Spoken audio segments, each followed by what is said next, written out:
ngayon ni DILG Secretary Mar Rojas na patuloy ang kanilang hakbang upang tuluyan ng masugpo ang korupsyon sa hanay ng pulisya. Una sa kanilang isasagawa ay ang pagbuwag sa palakasan system na itinuturing na isa sa mga ugat ng katiwalian sa pulisya. Narito ang ulat ni Alvin Baltazar.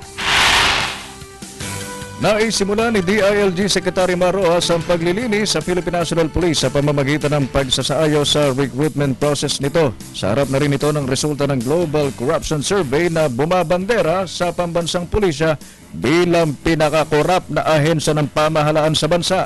Sinabi ni Rojas na bukod sa pagbuwag sa napakatagal ng sistema ng palakasan sa pagkuha ng mga magiging pulis, aalisin din umano niya ang lagayan sa kasabay ng pagtiyak na ang makakapasok sa police institution ay pawang kwalipikado.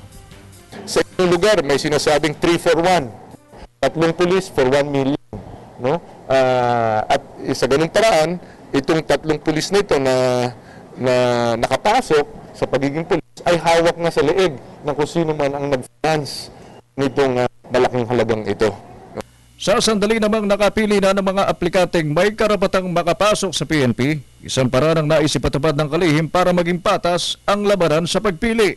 Ito ay ang paggamit ng tambyolo.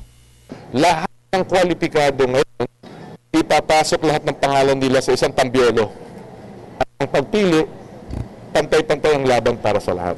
Hindi na mangangailangan na padrino, hindi mangangailangan ng kakilala, hindi kailanganin na maghanap ng insider, natutulong, hindi kailangan ng manuhol. No?